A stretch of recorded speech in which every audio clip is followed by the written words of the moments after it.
welcome back, everybody. Bronco with Bronco's Gaming World. Today we're looking at an unboxing of a Flying Frog production game called A Touch of Evil. Game for 2 to 8 players, ages 12 and up. It is a supernatural horror investigator fight the big bad monster game. Here's your back of the box. Gives you your contents, age group, number of players, up to 8 players. That's nice on a board game. Gives you a little bit of a background of what the story is. Basic background of the game is you're an investigator, one of 8 kind of hero characters, and you get to try to find where a big bad monster like a werewolf or a scarecrow or a vampire is, where their lair is, and defeat them before they corrupt a bunch of people in your town and take over your town. It's really kind of a cool little concept, old school, like 19th century horror, pretty solid. The artwork and aesthetic is kind of funny and kind of like B movie ish, but you know what? It kind of gives the game some charm and stuff. Here's like the side of the box. Here you get some pretty cool views, some of the artwork and stuff on the sides of the box here, which, you know, like I said, kind of B movie ish, but still pretty solid overall. So on a personal note, for me, I pretty much love Flying Frog production games. They've got a ton of depth to them. This game here, there you go. Unlike a game like Shadows of Brimstone, is kind of a single, just throw it down and play it. As far as I know, just out of the base box set, there is no like character leveling or anything like that in the game. But it's a great just throw down monster, you know, defeat the big bad monster kind of game. So here's your rule book. Again, you get some of that B movie artwork on it. The back of the book gives you a breakdown of the game steps and some information for both competitive and co-op, because this game can be played both ways, both a competitive and a co-op version. There's a cool Q&A in the very back of the back page. And then it gives you a brief background of all the heroes that you could play right there. And obviously all the rules, full color rule book, pretty solid production value. Just like every other Flying Frog game that you'll ever get, you get a ton of tokens and markers and chits, whatever you want to call them. My wife giggles every time I use the word chit. You know, you get like militia counters, +1 counters for your attributes, honor, cunning, etc., etc. I believe that you can turn into a vampire in this game, and I think you get little counters for that. Up here, there's the town elder counters.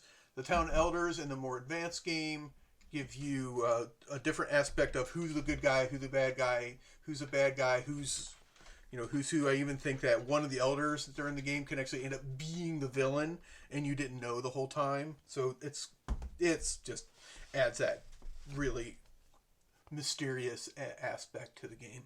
Here, just like a lot of other Flying Frog games, you get a depth track. It's basically the game timer so that the game doesn't take a century to play. You'll get a bunch of high quality, good card stock, wound counters, and some additional other tokens that you would use for the villain, the vampire, werewolf, scarecrow, spectral horseman. And then these are tokens you get for the enemies, the minions that the grand villain can put out there. You get tokens for those. And then these are a good set of tokens for your investigation markers. Investigation tokens are your currency in the game that you use to buy things that can help you win the game. All right, you get a big 4-space board here for the town of Shadowbrook that you are trying to defend from whichever of the 3 or 4 villains that are attacking the town of the game. You get 4 main sections here and here that they're like the main locations you get to travel to, and you get special bonuses from going to those. And then there's other areas that do various different things in the game. Pretty typical board. You know, each of the spaces are laid out pretty obvious how you travel along the board. Stock of the board is decent. I won't say it's great. It's good. I wouldn't put it, through the ringer. It's not going to last if you do. Lots of Flying Frog games come with lots of these cards. These are the minion cards for the enemies you get. Again, Vampire, Werewolf, Scarecrow, and Spectral Horseman. And this gives you all the information you need for the minions that they may summon to help try to defeat you during your game. Another Flying Frog special, you get an absolute mountain of cards. I've just taken the plastic off of these cards, so I have not looked through them, but there's the information that you get if you become a vampire. So you get a chance to see what that is. And then there are various allies you can get: an Executioner, Grand Inquisitor, Lady of Darkness, Good Doctor, the Vixen. Again, just various cards that help you identify the game round, which is another nice extra little thing. There's secrets. These are things that I think that the town elders have that you don't know whether they're good or bad for you. Information on the monster's lair, and then items you can buy in town. Yeah, the card stock here on these is pretty good quality. Overall, they're not super crappy or flimsy. They almost, in my opinion, they almost feel laminated. But not quite. But the quality is excellent. I would definitely put that above the quality of the board itself. The board itself is fine. I won't say that it's anything special, though. Then you get a set of these mystery cards, which you get, I believe, when you go to the locations on the corners of the board, on top of cards that are specific for those locations on the corner of the board. Windmill, the Old Woods are two of those. And then there's every turn you get an event that happens, and there's a bunch of them that dictate random different things that could happen during your game. The other locations, the Manor and the Abandoned Keep. Again, card quality is really, really good. There is definitely nothing to be worried about as far as the quality of your cards are concerned. I would still recommend sleeving them. But overall, if you're not one who likes to sleeve their stuff, which I really, honestly, I don't, just because it's a pain in the ass and extra cost. Lots of Flying Frog games. You get a cool CD if you actually have a CD player. Whoops, I just dropped that. If you actually have a CD player, it gives you a soundtrack to play along when you're playing the game. I'm sure that this is especially spooky and creepy, so something kind of just a little extra thing that you get. They give you some dice. Nothing special about those, just regular dice 6s. And then you also get a handful of miniatures that are pretty high quality. I believe they're resin miniatures. Here, get a chance to take a look at the miniatures. There, maybe get a little bit better look at that.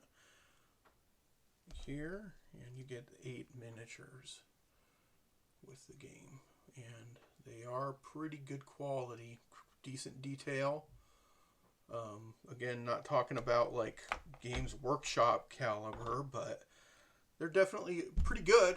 I mean, I'm not pissed off about it, to be sure. So I think it's something to be excited about.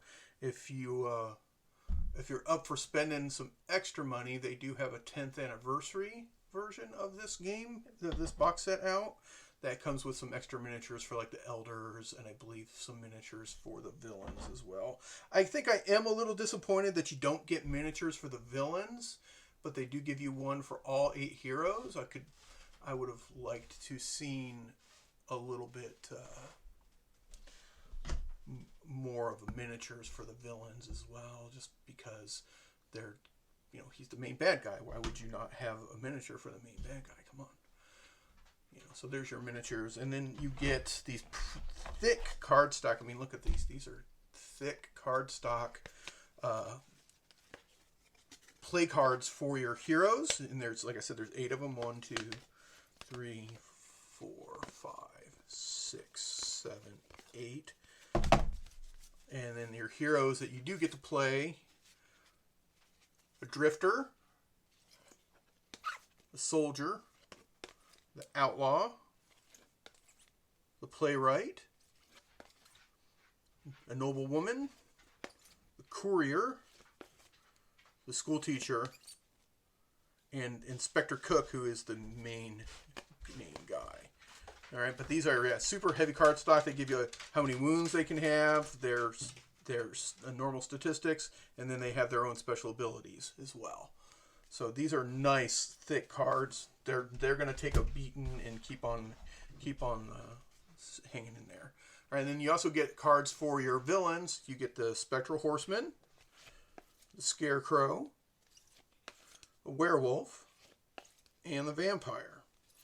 Okay, and that is the bulk of, actually not the bulk, that is what you get in the base box set. I believe the base box set runs about $60, $65. Again, I'm sure you can probably find it for a little bit better price at some place like Miniature Market. I am going to do some gameplay videos for Touch of Evil at some point, so look forward to those. But honestly, I mean, just like every other Flying Frog game, the box comes loaded with a ton of stuff. The quality's good. The game is fantastic. I've played it a handful of times. This is the first time I've actually had my own copy of it. And the CD's just fun. I mean, it's funny, silly. The fact that, most people nowadays don't even really have a CD player in a lot of ways. It's just, but it's a fun thing to have. So check it out, guys. Touch of Evil, Flying Frog Productions. Give it a look.